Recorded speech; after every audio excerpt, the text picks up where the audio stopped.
Le vent s'engouffre entre les immeubles de Nantes, mordant les joues et faisant claquer les panneaux des arrêts de tram. La fin d'après-midi tombe. Ce moment entre chien et loup où les parents pressent le pas pour récupérer leurs enfants à l'école, où les vélos zigzaguent entre les flaques. Léa resserre son manteau autour d'elle en traversant la petite place qui mène au square. Sa fille, Clémence, saute à côté d'elle, cartable rose sur le dos, bonnet avec 2 petits pompons qui se balancent à chaque pas. « Maman, on peut aller 5 minutes au toboggan ? S'il te plaît, s'il te plaît, s'il te plaît. » Léa jette un coup d'œil à sa montre. 10h45. Elle pense au dîner à préparer, au linge à étendre, à ce mail important auquel elle n'a pas eu le temps de répondre au bureau. Et puis elle regarde sa fille, ses yeux pleins d'espoir, les joues rougies par le froid. 5 minutes, cède-t-elle en souriant. Mais 5 vraies minutes, pas 5 minutes magiques qui se transforment en 1 heure. Clémence pousse un cri de joie, lâche la main de sa mère et court vers l'aire de jeu. Il n'y a presque personne. 2 ados sur un banc, un papa qui pousse doucement une balançoire. Le ciel se teinte de rose pâle. Léa s'assoit sur un banc, son sac posé à côté d'elle. Son téléphone vibre dans sa poche. Un message de sa collègue. « Marc a validé ta proposition, on en reparle demain. Repose-toi. » Marc, le PDG, son patron, l'homme qui depuis 1 an a fait entrer dans sa vie professionnelle autant d'exigences que de respect. Pour la première fois depuis longtemps, elle ne se sent ni invisible ni écrasée au travail. Elle glisse le téléphone dans son sac, lève les yeux vers Clémence qui grimpe vaillamment l'échelle du toboggan. C'est à ce moment-là qu'elle sent une présence derrière elle, une odeur de parfum qu'elle connaît trop bien, un mélange de menthe et de quelque chose de plus lourd, de plus sucré, le parfum de soirées enivrées, de promesses murmurées, de disputes aussi. « Tu n'as pas changé ». La voix, grave, légèrement moqueuse, la traverse comme un courant électrique. Léa se fige. Son cœur se met à battre si fort qu'elle l'entend dans ses tempes.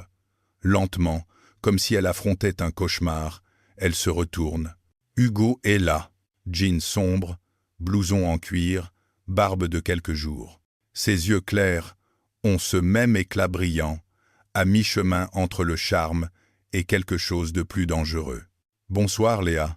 Elle ouvre la bouche, mais aucun son n'en sort. Hugo, l'homme avec qui elle a vécu 3 ans, le père de sa fille, celui qui est parti un matin sans se retourner, laissant derrière lui des dettes, des mensonges et une jeune mère paniquée avec un bébé de 6 mois dans les bras.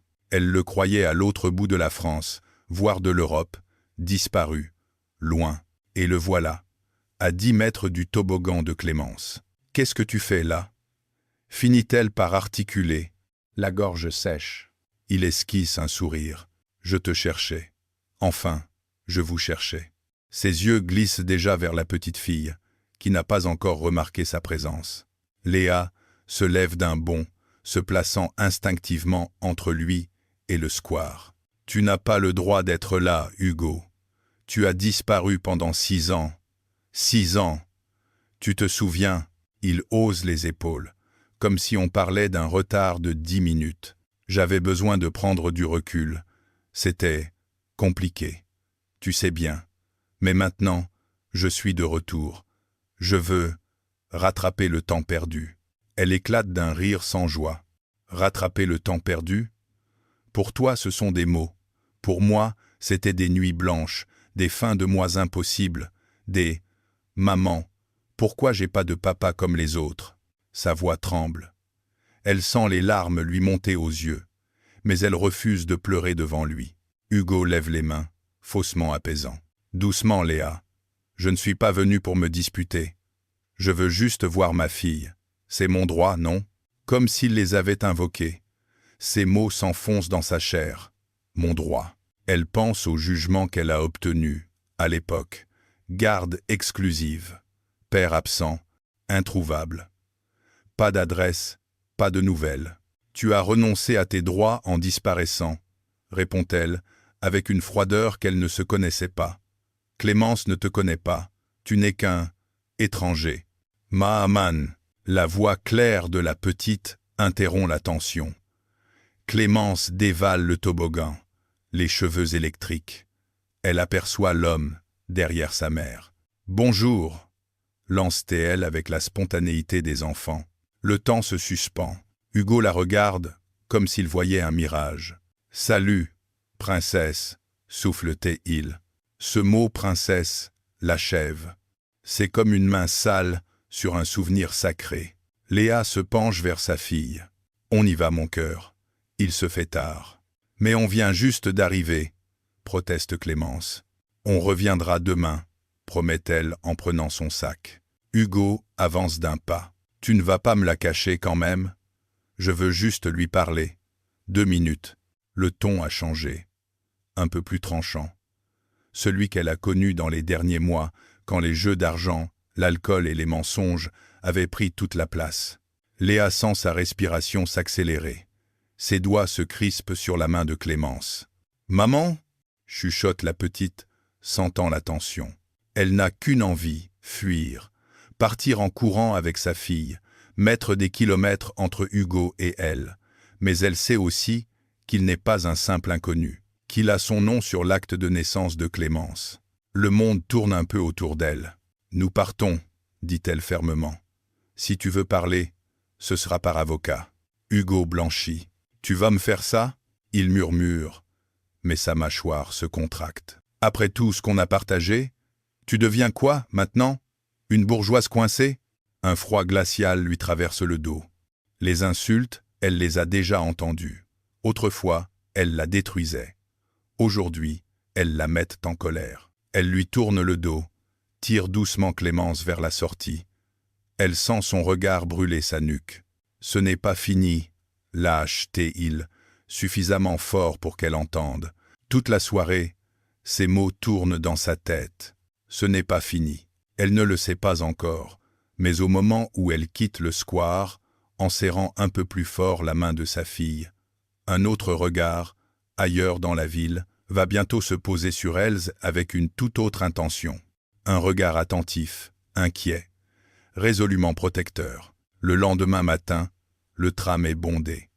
Les visages concentrés, les écouteurs vissés aux oreilles, les sacs à dos coincés entre les portes. Léa se tient debout, une main agrippée à la barre, l'autre serrant son sac. Elle a à peine dormi. Toute la nuit, elle a revu le visage d'Hugo, la surprise de Clémence, la peur sourde tapie dans son ventre. Elle descend à l'arrêt, chantier naval, remonte la rue vers l'immeuble moderne de Novaris, la société où elle travaille depuis 1 an. Novaris, une PME de tech verte en pleine croissance. Solutions de gestion énergétique pour les entreprises, logiciels de suivi, consoles connectées. Un univers qu'elle ne connaissait pas du tout avant d'y entrer, mais qu'elle a appris à apprivoiser. Aux 5 étages, l'open space est déjà bien réveillé. Des mugs, des plantes, des post-it collés partout. Derrière une grande baie vitrée, le bureau de la direction. Marc Delorme, PDG de Novaris, est debout devant un tableau blanc, un feutre à la main. Chemise bleu clair, manches retroussées, veste posée sur le dossier de sa chaise. Il parle avec la responsable produit, ponctuant ses phrases de gestes précis. Quand Léa arrive à son poste, entre la réception et le couloir qui mène aux salles de réunion, il l'aperçoit à travers la vitre. Un bref froncement de sourcils. Elle a les traits tirés. Rien de dramatique, mais lui qui a appris à lire les signes, à force d'observer ses équipes, remarque tout de suite que quelque chose cloche. Il termine sa discussion, pose le feutre et sort de son bureau. « Bonjour, Léa ». Elle sursaute presque. « Oh, bonjour, Marc. Ça va ?» Simple question, mais posée avec un ton qui n'est pas automatique, pas distrait, un ton qui écoute vraiment la réponse. « Bien sûr », répond-elle par réflexe, juste un peu fatiguée. Si c'est à cause du système de réservation qui plante, j'en assume la responsabilité morale, plaisante-t-il. Elle esquisse un sourire, mais il ne monte pas jusqu'à ses yeux. Ils travaillent ensemble depuis 1 an. Au début, Elle n'était qu'une assistante administrative parmi d'autres à ses propres yeux. Lui l'a très vite considérée comme bien plus que ça, la colonne vertébrale silencieuse de l'organisation. Celle qui connaît les plannings, les fournisseurs, les humeurs aussi. Au fil des mois, il lui a confié de plus en plus de responsabilités. Gestion d'agenda, organisation des déplacements, coordination des événements, suivi de dossiers sensibles, toujours avec cette même phrase. « Dites-moi si c'est trop. Je préfère perdre un peu d'efficacité plutôt que perdre les gens. » Une manière de diriger qui, au début, l'a déstabilisée. Elle avait connu des patrons exigeants, voire tyranniques. Marc, lui, est exigeant, mais profondément humain. Un homme séparé, père d'un ado de 12 ans, Théo, qu'il élève une semaine sur 2.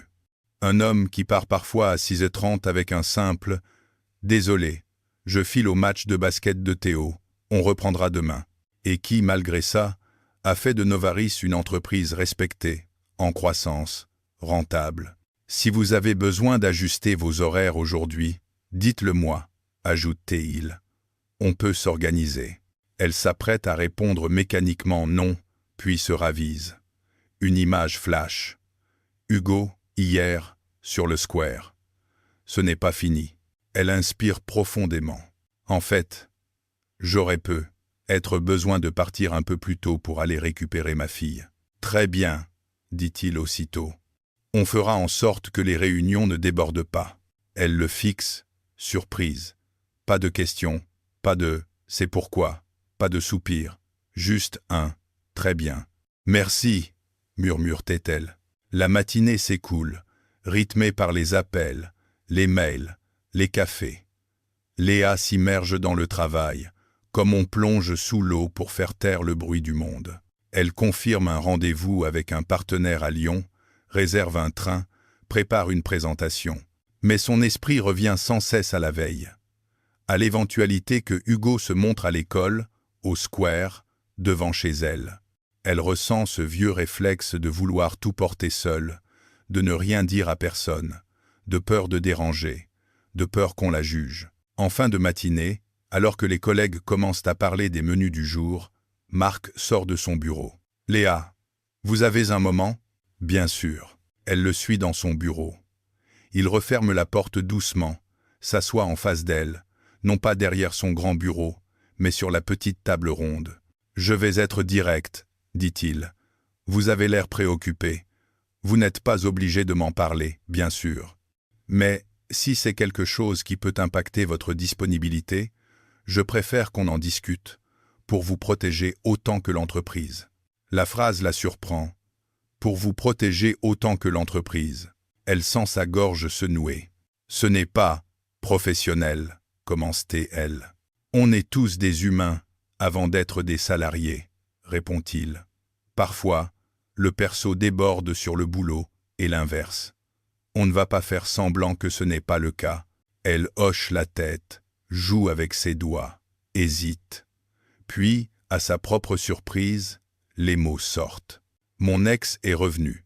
Le père de ma fille. » Marc se tait, la laisse continuer. Il est parti quand Clémence avait 6 mois. Il a disparu. Plus de nouvelles, plus rien. Jusqu'à hier. Il nous a retrouvés au square. Le regard de Marc se durcit imperceptiblement. « Il vous a menacé ? » ?»« Non, pas directement. Mais je le connais. Il a dit que ce n'était pas fini. Il veut rattraper le temps perdu. Et je ne sais pas ce qu'il peut faire. Il est imprévisible. » Elle se sent exposée, à nu. Elle s'attend à un commentaire du genre « Vous devriez appeler la police » ou « C'est compliqué tout ça ». À la place, Marc pose calmement ses mains sur la table. « Léa, vous avez une garde exclusive, non ? Oui, jugement, décision du juge, tout ça. Mais il est quand même son père. Père biologique, corrige-t-il doucement. Il est parti.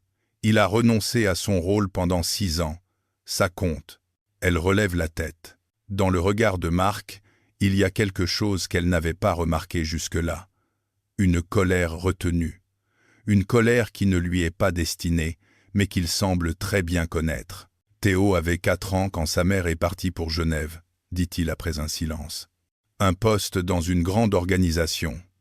Elle venait le voir un week-end de temps en temps, au début, moins après. Maintenant, il soupire. Disons que c'est compliqué. Elle ne savait pas tout ça. Il en parle rarement. Je ne vous dis pas ça pour vous faire un concours de qui a la vie la plus compliquée, ajoute T, il avec un sourire triste. Mais pour que vous sachiez que je comprends un peu ce que ça fait d'élever un enfant seul, en gérant en plus l'ombre d'un ex qui plane. Quelque chose en elle se détend légèrement. Qu'est-ce que je peux faire pour vous aider concrètement? Demande T. Il. Elle cligne des yeux. Je ne veux pas abuser. C'est mon problème perso. Léa, dit-il doucement. Vous êtes indispensable à l'entreprise, mais vous êtes surtout une personne que je respecte. Si vous êtes assailli par votre ex devant nos locaux, si vous devez vous absenter pour une démarche juridique, si vous avez peur de rentrer chez vous, ça me concerne. Pas en tant que patron intrusif, mais en tant qu'être humain qui a un minimum de sens des responsabilités. Elle sent des larmes brûler ses yeux. Je ne sais pas encore ce qu'il va faire, murmure-t-elle. Dans ce cas, on va anticiper. Il se lève, prend un bloc-notes. D'abord, est-ce que quelqu'un d'autre est au courant? Vos parents? Une amie? Ma meilleure amie. Oui.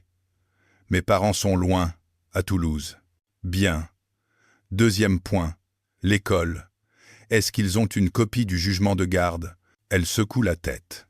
Non, je n'y ai pas pensé. On va y remédier. Je vous propose de prendre votre après-midi pour aller voir la directrice, leur fournir les documents, expliquer la situation. S'il se présente, qu'il sache quoi faire. Elle le regarde, stupéfaite. Vous me donnez l'après-midi comme ça, confirme-t-il. Je préfère une employée un peu absente aujourd'hui mais rassurée, qu'une employée présente physiquement mais terrorisée pendant des semaines. Une boule d'émotion lui remonte dans la gorge. Merci, réussit-elle à dire. Et si jamais il se montre devant l'entreprise, ajoute Marc avec calme, vous venez directement me voir. Je n'hésiterai pas une seconde à intervenir. Elle hausse un sourcil. Vous intervenir? Un éclat passe dans ses yeux. Je suis peu. Être PDG. Mais je sais encore descendre dans la rue quand il le faut. Elle repense à l'image qu'elle se faisait des grands patrons, distants, enfermés dans leur bureau, occupés à gérer des chiffres. Marc, lui, vient de lui proposer quelque chose de beaucoup plus précieux qu'une prime. Une forme de sécurité. Un protecteur. Elle n'a pas l'habitude d'en avoir. Et elle ne sait pas encore à quel point il va prendre ce rôle à cœur. Les jours suivants ressemblent à une danse prudente avec le passé. Léa apporte le jugement de garde à la directrice de l'école. Une femme aux cheveux gris coupés courts qui l'écoute avec sérieux. Si cet homme se présente, on appelle la police, assure-t-elle, et on vous appelle immédiatement. À chaque fois qu'elle signe un papier, qu'elle prononce le mot « père », elle a l'impression de jouer dans un film dont elle connaît déjà les scènes les plus douloureuses. Hugo envoie quelques messages, des numéros inconnus. On doit parler. Tu peux pas m'empêcher de voir ma fille. Tu dramatises comme d'habitude. Elle bloque les numéros. Mais elle sait qu'il peut réapparaître n'importe quand. Alors elle marche plus vite dans la rue, vérifie 2 fois si la porte de l'immeuble est bien fermée, jette des coups d'œil discrets autour d'elle. Au travail, pourtant, un autre décor se joue. Marc veille, discrètement, mais vraiment. Il a demandé à l'accueil de signaler immédiatement toute personne, demandant Léa de manière insistante. Il a prévenu les responsables d'équipe qu'elle pouvait avoir besoin de télétravailler certains jours, sans fournir de détails intrusifs. Si quelqu'un a un commentaire à faire, qu'il vienne me voir. Hâté, il dit simplement. Dans l'open space, personne n'a osé plaisanter. Ils savent que quand Marc prend ce ton-là, ce n'est pas négociable. Un mercredi, alors que Léa s'apprête à partir à 16 heures pour aller chercher Clémence, elle croise Marc dans le couloir. Il a son sac sur l'épaule. « Vous partez ?» demande-t-elle. « Oui, je file au collège de Théo. Il a son premier match de basket interclasse. Il m'a fait promettre d'être là. » Elle sourit. « Vous devez être un père très cool. » glissait-elle. Je suis un père qui essaye de rattraper des années à courir après autre chose, répond-il sans s'en cacher. Alors je fais ce que je peux. Elle hésite, puis lâche.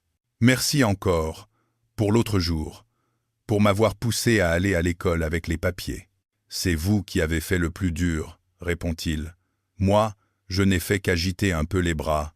Son humour la fait sourire. Au fil des jours, il y a d'autres petits signes. Un mail envoyé tard le soir, auquel elle répond, et il lui renvoie simplement « Merci Léa. Pour info, pas besoin de répondre au mail après 10 à 9 heures. La priorité, c'est Clémence. Le reste peut attendre demain. » Un matin où elle arrive tremblante parce qu'elle a cru voir Hugo au coin de la rue, il lui propose sans discussion de s'absenter 1 heure pour aller déposer une main courante au commissariat, juste pour qu'il y ait une trace. Ce n'est pas un prince charmant qui vient tout régler. Il ne prend pas les décisions à sa place. Il se tient simplement à côté d'elle, comme une présence solide sur laquelle elle peut s'appuyer. Un soir, pourtant, tout bascule un peu plus. C'est un jeudi pluvieux. Clémence est chez une copine pour un anniversaire. Léa profite de ces quelques heures de liberté pour faire des courses au supermarché du quartier. Quand elle ressort, les sacs pleins, une silhouette se détache près de l'entrée. On dirait que t'as fait fortune. Hugo, elle sursaute, le cœur dans la gorge. Qu'est-ce que tu fais là? Comment tu m'as retrouvé? Il sourit, montre son téléphone. Les réseaux, ma belle. Tu devrais faire attention à ce que tu postes. Une photo devant ton immeuble, une autre à l'arrêt de tram. Ça se recoupe. Elle sent la panique monter. Tu me harcèles. C'est puni par la loi, tu sais. Il s'approche, trop près. Son haleine sent la bière. Calme-toi. Je veux juste parler. Je veux voir ma fille. Tu vas pas m'empêcher d'être un bon père. In conta trovin aux cieux. Elle éclate. Un bon père? Tu as disparu pendant 6 ans, Hugo. Pas un appel, pas un message, rien. Tu as laissé des dettes à mon nom. Tu te souviens? Il fait un geste vague. C'était une période compliquée. Mais j'ai changé. Je suis clean maintenant. Et j'ai des droits. Elle recule, serre son sac contre elle. Je ne parlerai de tout ça qu'avec un avocat. Pas sur un parking. Il tend la main vers son bras. Pas violemment, mais suffisamment pour qu'elle sente une vieille peur se réveiller dans son corps. Arrête de faire ta petite bourgeoise. Avant qu'elle puisse répondre, une voix claire retentit. Lâchez-la. Ils se retournent tous les deux. Marc est là, debout sous la pluie. Un parapluie fermé à la main, sac en bandoulière. Il n'a pas de costume aujourd'hui, juste un jean et un manteau sombre. Mais sa présence remplit l'espace. Hugo le toise. C'est qui, lui? Marc ne cligne pas des yeux. Je suis le patron de Léa, dit-il calmement. Et accessoirement, quelqu'un qui refuse de rester les bras croisés quand un homme bloque une femme sur un parking. Tu te prends pour quoi, toi? Son chevalier? Ricane Hugo. Je me prends pour un citoyen normal qui sait reconnaître une situation dangereuse. Il se place légèrement entre eux, sans geste agressif, mais avec une fermeté évidente. Monsieur, je vous invite à partir. Si vous avez des droits à faire valoir, vous savez où se trouve le tribunal. Les intimidations, c'est terminé. Hugo avance d'un pas. Sinon quoi? Tu vas appeler tes petits copains de la police?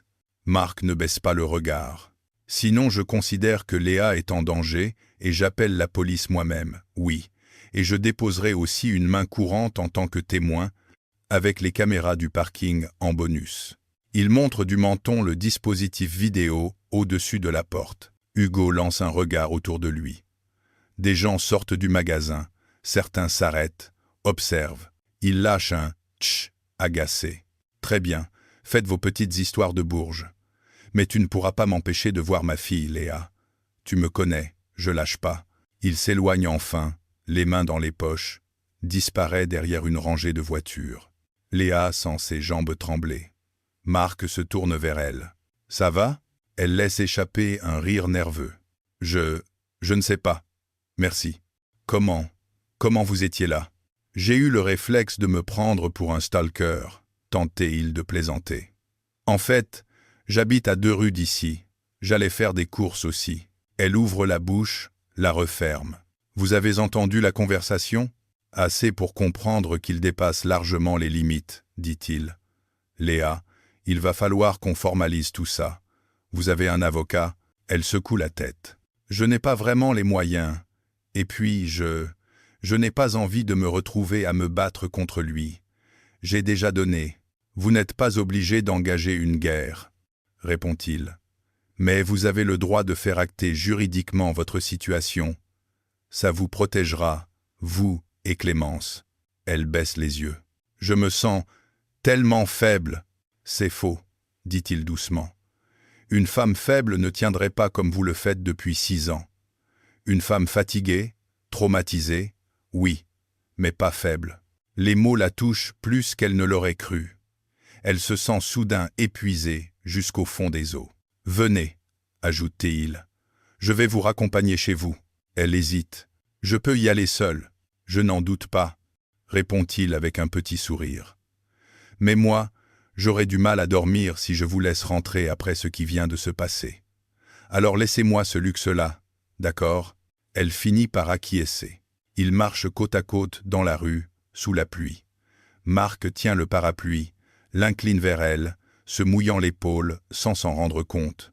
Ce soir-là, pour la première fois depuis longtemps, Léa ne se sent pas totalement seule face aux fantômes de son passé. Elle ne le sait pas encore, mais le rôle que Marc vient de prendre ne s'arrêtera pas à un parking de supermarché. Il a déjà décidé, silencieusement, qu'il veillerait, sans l'étouffer, sans la remplacer, juste en étant là. Les semaines suivantes sont faites de rendez-vous, de papiers, de mots qu'elle aurait préféré ne jamais prononcer. Harcèlement, menaces, droit de visite, garde, danger. Marc lui a recommandé une avocate spécialisée en droit de la famille. Il aurait pu imposer, organiser les choses à sa manière. Il se contente de lui donner un nom, un numéro, et de lui dire « C'est toi qui décides. Si tu veux, je viens au premier rendez-vous. Si tu préfères y aller seule, je respecte. » Léa choisit d'y aller seule. Elle a besoin de sentir qu'elle peut encore se débrouiller par elle-même. Mais savoir qu'elle aurait pu compter sur lui donne du courage. Le dossier d'Hugo est lourd. L'avocate, une femme à l'air déterminée, l'écoute, consulte les papiers. Il peut demander un droit de visite, explique-t-elle. La loi reconnaît le droit de l'enfant à voir ses 2 parents. Mais, vu son passif, ses années d'absence, les menaces, on peut plaider pour des visites médiatisées, en milieu protégé. Clémence ne veut pas le voir, dit Léa. Elle ne le connaît pas. Elle a peur depuis qu'il l'a abordé devant l'école. Parce que oui, malgré les démarches, Hugo n'a pas renoncé. Un jour, il s'est présenté à la sortie de l'école, un ballon à la main. « Salut, princesse. Tu te souviens de moi ?» Clémence a reculé, se cachant derrière sa mère. Léa a tenu bon. « Tu n'approches pas d'elle. Les décisions se prendront au tribunal. » Hugo l'a filmé avec son téléphone, l'accusant d'être une mère manipulatrice qui monte sa fille contre son père. Cette scène, elle l'a racontée. Preuve à l'appui, à l'avocate. Ça joue en votre faveur, a conclu celle-ci. Mais ne réagissez pas à ces provocations. Gardez tout.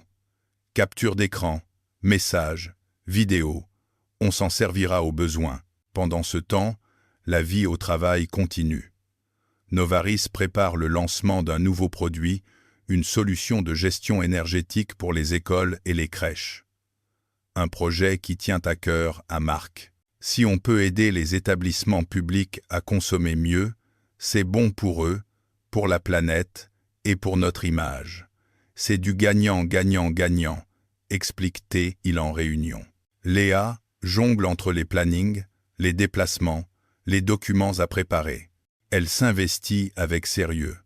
Elle aime cette sensation d'être utile, de participer à quelque chose de concret, mais la fatigue s'accumule. Certains jours, elle a l'impression d'être 2 personnes en même temps. Léa, la bonne collaboratrice, efficace, souriante, organisée. Léa, la mère terrifiée, qui vérifie 3 fois si la porte est bien fermée. Marc le voit. Il ne commente pas tout, mais ajuste ce qu'il peut. Il délègue certaines tâches à d'autres, lui propose de télétravailler les jours de rendez-vous juridiques, lui laisse le temps de souffler. Un soir, alors qu'elle range ses affaires, il frappe doucement à la cloison de son bureau. « Tu as 2 minutes ?» Il la tutoie, désormais. Le passage du « vous » au « tu » s'est fait progressivement, porté par les heures partagées sur des dossiers, les confidences échangées sur leurs enfants. Au début, elle avait hésité, puis s'était dit que ça devait être plus simple, plus fluide. « Bien sûr, » dit-elle. « Il hésite, cherche ses mots. Chose rare chez lui. J'ai vu que le tribunal avait fixé une date pour l'audience. Elle hoche la tête. Dans 3 semaines. Tu as prévu d'y aller seule? Oui. C'est mon histoire. Je ne veux pas... Elle cherche comment formuler. Je ne veux pas dépendre de toi pour ça. Tu en as déjà fait beaucoup. Il s'adosse à la cloison. Léa, écoute, je ne veux pas prendre la place de qui que ce soit dans ta vie. Ni celle d'un avocat, ni celle d'un compagnon, ni rien. Elle rougit légèrement à ce mot « compagnon », comme s'il avait effleuré un territoire qu'il n'avait pas encore exploré. Je veux juste que tu saches que tu n'as pas à te battre seul. Ça ne t'enlève rien. Au contraire, elle baisse les yeux. J'ai peur d'être un poids, avoue-t-elle. Pour toi, pour l'équipe. Il secoue la tête. Tu n'es pas un poids. Tu es un être humain dans une situation difficile.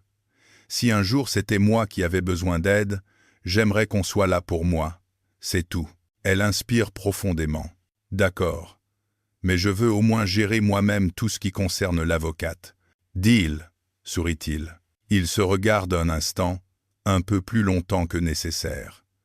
Il y a dans l'air quelque chose d'autre, un courant discret. C'est à ce moment-là que le destin, ou peut être juste la maladresse humaine, vient semer le trouble. Quelques jours plus tard, un journaliste local vient faire un reportage sur Novaris. Une success story nantaise, un PDG engagé, une entreprise qui grandit. Marc accepte, à condition que l'équipe soit mise en avant. Sans eux, je ne suis qu'un type avec des idées, répond-il au journaliste. Ils prennent des photos dans les bureaux. À un moment, le photographe demande « On peut faire un cliché de vous avec votre assistante ? Ce sera plus vivant. » Marc se tourne vers Léa. « Tu es d'accord ?» Elle hésite, puis accepte. Elle ne voit pas le mal à poser sur une photo de groupe. Le lendemain, l'article paraît sur le site du journal. Titre : Novaris, la start-up nantaise qui bouscule la gestion énergétique. Photo : Marc, souriant, debout dans son bureau, avec Léa à ses côtés, un dossier à la main. La légende dit : Marc Delorme, PDG de Novaris, et sa bras droit, Léa, assistante de direction. Sur le moment, elle trouve ça plutôt flatteur. Jusqu'au soir, où son téléphone affiche un nouveau message d'un numéro inconnu. Je vois que tu as trouvé un nouveau pigeon. Bien joué. Toujours attiré par les mecs avec du pouvoir, hein? Puis un deuxième, quelques minutes plus tard. Ton patron a l'air sympa. J'irai bien lui parler, tiens. On verra s'il est toujours protecteur quand il saura à quel point tu lui caches des choses. Elle sent sa main trembler en lisant. Hugo a vu l'article. Il sait où elle travaille. Il sait pour Marc. Le lendemain, elle arrive au bureau avec une boule au ventre. Elle hésite à parler des messages à Marc. Elle a peur de l'exposer, peur d'être vue comme un problème. Dans l'ascenseur, elle tombe nez à nez avec lui. « Salut », dit-il doucement. « Tu as l'air ailleurs. » Elle se contente d'un vague sourire. Juste un peu fatiguée. « Heidi se calme. » Heidi se... Il reconnaît ce mur qu'elle remonte parfois. Il n'insiste pas. Mais son instinct lui crie que quelque chose se prépare. Il ne se trompe pas. En fin de matinée, alors que Léa est à son poste, un mouvement agité se produit à l'accueil. La stagiaire passe la tête dans l'open space, paniquée. « Léa, il y a un monsieur qui insiste pour te voir. Il refuse de partir. » Elle sent son sang se glacer. « Comment il s'appelle ? » ?»« Hugo. Il dit que c'est important. » Les regards se tournent vers elle. Elle se lève, les jambes un peu cotonneuses. « Appelle Marc, dit-elle à la stagiaire. Dis-lui qu'il vienne, s'il te plaît. » Elle s'avance vers l'accueil. Hugo est là, planté devant le comptoir, appuyé nonchalamment, un sourire narquois aux lèvres. Il porte une chemise, comme pour se donner un air plus respectable. « Tu as vraiment bien atterri, Léa, » lance-t-il. « Joli bureau, jolie vue, et joli patron. »« Tu n'as pas le droit d'être ici, » dit-elle d'une voix qu'elle veut basse mais ferme. « C'est mon lieu de travail. Tu me laisses tranquille. »« On est dans un hall d'entrée, » réplique-t-il. « C'est public, non, et j'ai à te parler. À propos de l'audience qui arrive, tu comptes dire quoi au juge? Que je suis un monstre, que je te frappe. Je vais dire la vérité, répond-elle. Que tu es parti, que tu as laissé des dettes, que tu reviens en me harcelant. Ses yeux brillent de colère. Tu veux me détruire, c'est ça? Tu as déjà détruit ma vie, Léa. Tu veux aussi détruire ma réputation.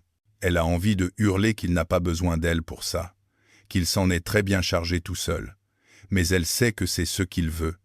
La pousser à bout, devant témoins. Une main se pose alors sur le comptoir, à côté de la sienne. Marc.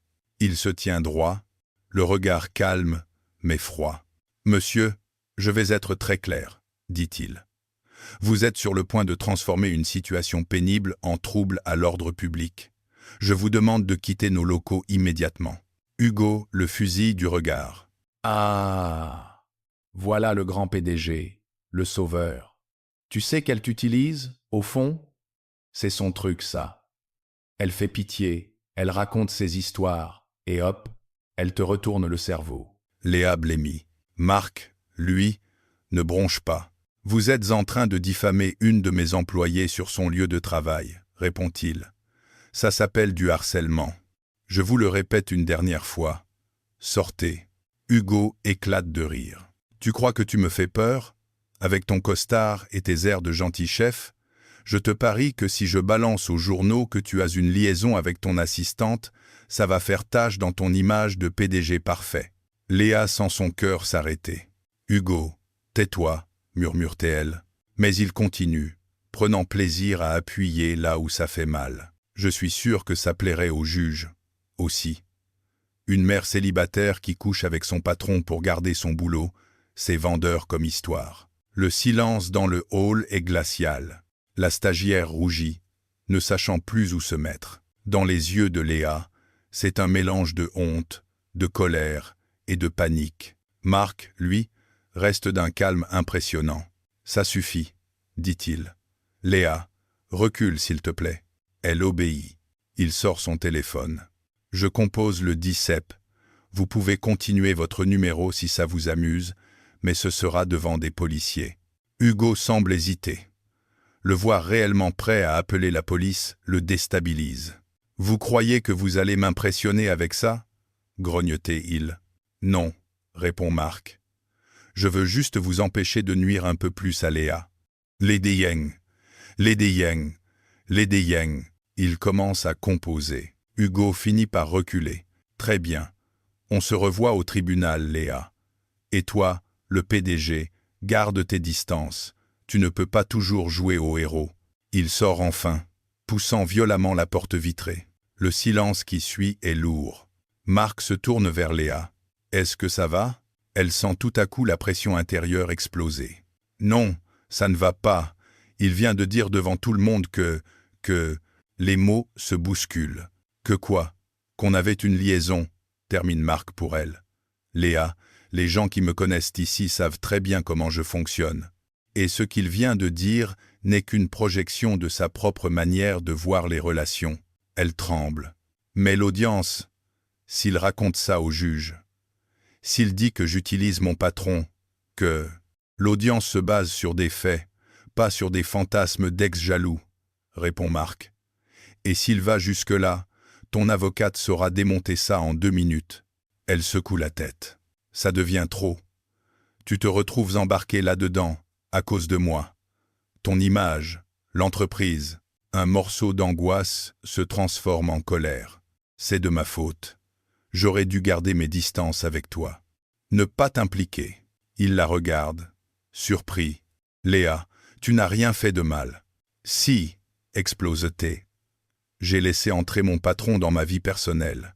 Je t'ai demandé de l'aide. Je me suis reposé sur toi. Et maintenant, tout s'en mêle. C'est exactement ce que je ne voulais pas. Elle sent les larmes monter, de frustration autant que de fatigue. Je crois que je devrais prendre mes distances, lâche-t-elle. Avec toi, avec Novaris, tout ça, c'est trop.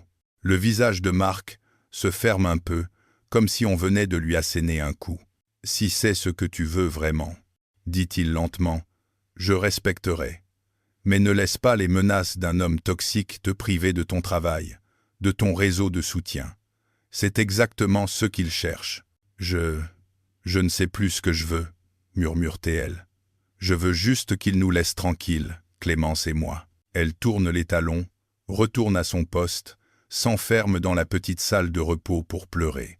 Marc reste un instant dans le hall, le regard posé sur la porte encore oscillante. Il a le réflexe protecteur chevillé au corps. Mais il comprend aussi que trop protégé peut parfois donner l'impression d'enfermer. Ce jour-là, il décide de prendre une autre forme de position. Moins frontale, plus discrète. Veiller, oui. Mais veiller en laissant à Léa l'espace d'exister par elle-même. L'audience au tribunal arrive plus vite que prévu. Le palais de justice de Nantes, avec ses murs clairs et ses couloirs qui résonnent, impressionne Léa.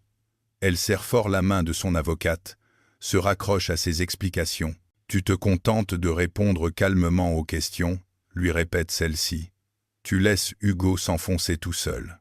Ne réagis pas à ses provocations. » Dans la salle, le juge, une femme aux cheveux tirés en queue de cheval, regarde les dossiers, écoute, prend des notes. Hugo joue la carte du père meurtri. Il parle de dépression, de périodes difficiles, de prise de conscience. Il jure qu'il est clean, qu'il a un job stable, ce que l'enquête de l'avocate a déjà partiellement contredit. « Je veux juste une chance », dit-il avec des trémolos dans la voix. « Le droit de voir ma fille un week-end sur 2. C'est trop demandé. Elle a le droit de connaître son père. » Léa serre les poings.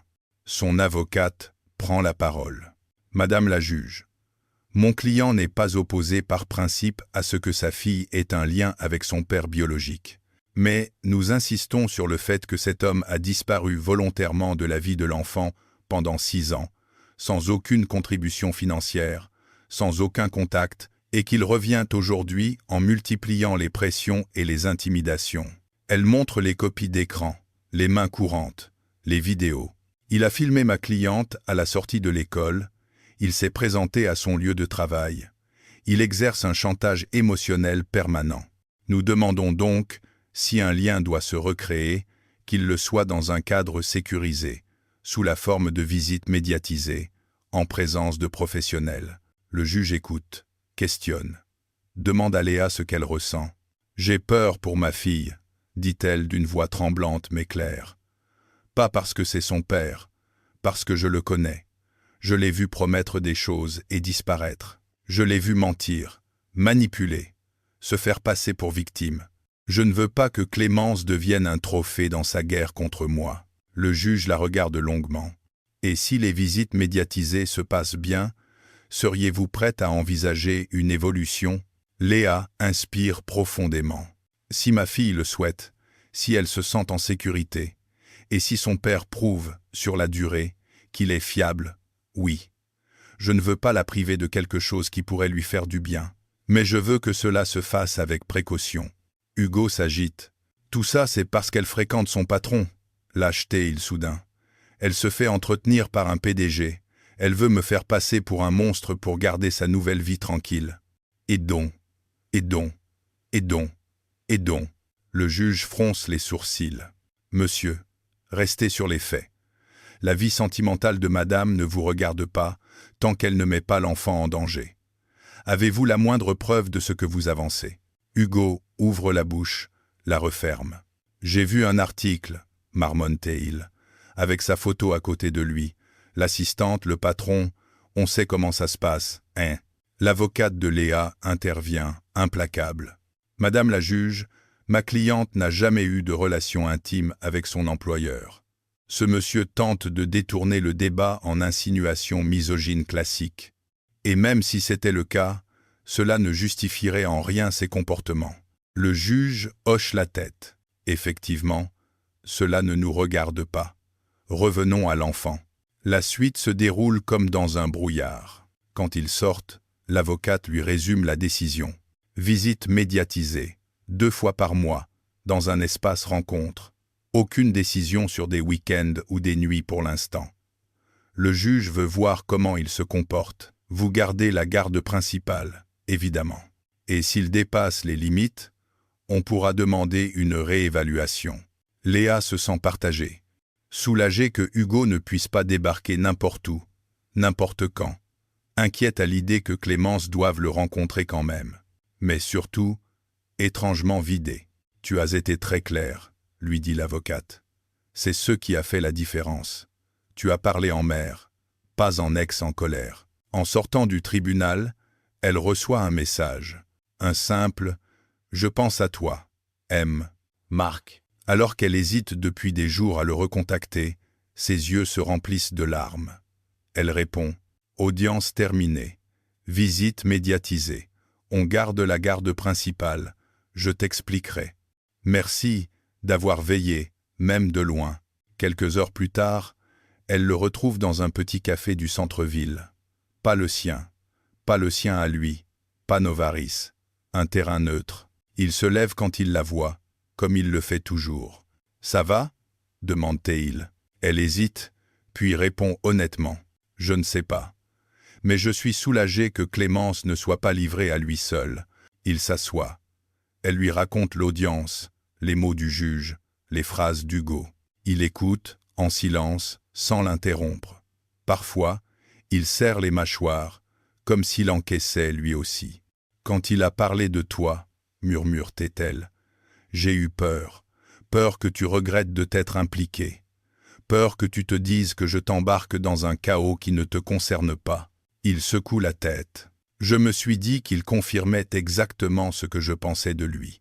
Quelqu'un qui utilise la honte comme arme. Elle joue avec sa tasse. J'ai été dur avec toi ces derniers jours, avoue-t-elle. Je t'ai repoussé. Je t'ai dit que je devais prendre mes distances. Ce n'était pas parce que tu avais fait quelque chose de mal, c'est parce que j'avais peur. Peur de m'attacher. Peur de te perdre aussi. Peur de devoir encore tout reconstruire. Il prend une profonde inspiration. Léa, si je me suis approché, ce n'était pas pour te sauver. Tu n'as pas besoin d'un sauveur. Je l'ai compris très vite. C'était pour être à côté de toi, si tu en avais envie. Il la regarde droit dans les yeux. Et ce que je ressens pour toi dépasse largement le cadre d'un PDG qui protège une employée. Tu le sais, non ? Elle rougit, mais ne détourne pas le regard. Je m'en doutais un peu, murmure-t-elle. Ce n'est pas très professionnel. Il sourit, un peu triste. Non, ce n'est pas professionnel, c'est humain.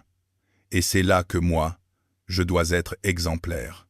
Si on va plus loin, je ne veux pas que tu te retrouves à nouveau dans une relation où l'autre a du pouvoir sur ta vie. Tu n'es pas comme lui, proteste-t-elle. Je sais, mais je suis quand même ton patron. Et ça crée un déséquilibre, même si je suis le plus gentil des patrons. Elle réfléchit. Qu'est-ce que tu proposes ? Il sort une enveloppe de sa sacoche. Je voulais t'en parler depuis quelques jours, mais avec l'audience, ce n'était pas le moment. Elle ouvre. Une lettre interne. Proposition de mobilité interne, poste de coordinatrice projet, direction des opérations. Responsable hiérarchique, Claire Joubert. Elle relève la tête, interloquée. Tu me déplaces ? Je te propose une évolution, corrige-t-il. C'est un poste au même niveau, avec un salaire légèrement augmenté. Tu auras plus de responsabilités, tu travailleras avec plusieurs équipes, et surtout, tu ne seras plus directement rattaché à moi. Si ils l'ont fait, elle cligne des yeux. Tu fais ça pour nous ? Je fais ça parce que tu le mérites, indépendamment de nous, répond-il avec sérieux. Claire a besoin de quelqu'un d'organisé, capable de voir l'ensemble des projets, de prévoir, d'anticiper. Tu es parfaite pour ça. Je lui ai parlé de toi. Elle était ravie. Il marque une pause. Et oui, ajoutait-il, je fais aussi ça parce que si un jour tu décides que tu veux plus qu'une relation de patron à employé avec moi, je veux que tu sois libre de le faire. Que tu ne te demandes pas si tu risques ton boulot en me disant non. Une chaleur diffuse envahit sa poitrine. Tu penses vraiment à tout, souffle-t-elle. Je pense surtout que si je veux veiller sur toi, ça ne doit pas être en haut d'une tour de verre. Ça doit être à côté de toi, sur la même ligne. Elle sent les larmes monter, cette fois des larmes de gratitude. Et si je dis non, tente-t-elle, plus pour comprendre que par réelle hésitation. Si tu dis non au poste ou à moi, demande-t-il avec un sourire en coin. Au poste, le taquine-t-elle. Pour commencer. Alors je respecterai, dit-il. Je ne veux pas que tu te sentes poussée. Elle regarde la lettre, pense à son parcours. À la Léa d'il y a 6 ans, paniquée, sans diplôme valorisé, sans confiance. À celle d'aujourd'hui, qui gère des plannings complexes, des dossiers importants, qui vient de faire face à son ex devant un tribunal. J'ai envie de dire oui, murmure-t-elle. Pour moi, parce que ça me fait peur, et que les choses qui me font peur sont souvent celles qui me font grandir. Il sourit, sincèrement heureux. Dans ce cas, bienvenue dans ta nouvelle fonction, Léa. Un silence doux tombe entre eux. Il y a une question qui flotte encore, suspendue. Et, pour toi, ose-t-elle. Il se penche légèrement en avant. Pour moi, tu as parlé de plus. Il prend une inspiration, comme s'il sautait dans le vide. Léa, je suis tombé amoureux de toi. Pas de la version assistante qui gère tout, pas de la mère courage uniquement. De toi, de ta façon de te battre, de rire avec Clémence, de prendre ta tasse de café toujours à moitié froide parce que tu t'occupes d'abord des autres. Elle ferme les yeux une seconde. Les entendre, ces mots, fait remonter des choses enfouies. Ça me fait peur, avoue-t-elle. Tu sais de quoi je sors.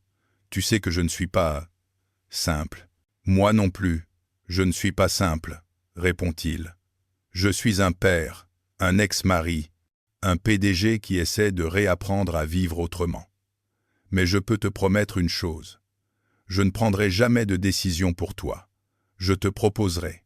Tu disposeras. Et si un jour tu me dis que tu as besoin d'espace, je ne prendrai pas ça comme une trahison. Elle le regarde, intensément. Tu resteras, même quand ce sera compliqué? Je ne peux pas te promettre que je ne faillirai jamais, dit-il. Mais je peux te promettre que je ne partirai pas du jour au lendemain sans explication. Que je parlerai, que je me remettrai en question, que je veillerai. Sur toi, sur Clémence, sur Théo, sur nous. Ce « nous » la fait trembler. Elle tend la main, lentement. Il la prend, avec une infinie douceur. « On essaye !» chuchote-t-elle. « On essaye !» répond-il. Les mois qui suivent ne sont pas un conte de fées. Hugo commence les visites médiatisées. La première, Clémence refuse de lui parler, se cache derrière la psychologue. La deuxième, elle accepte de dessiner avec lui. La troisième, elle pose des questions. « Pourquoi t'es partie ?» Léa, assise dans la salle d'attente, serre les accoudoirs du fauteuil. Elle ne peut pas entendre ce qui se dit. Elle doit faire confiance aux professionnels. Marc est parfois là, dans le hall, à l'attendre discrètement à la sortie, sans s'imposer, sans entrer dans l'espace rencontre. Juste en étant là. « Ça s'est passé comment ?» demande-t-il chaque fois. Parfois, elle hausse les épaules.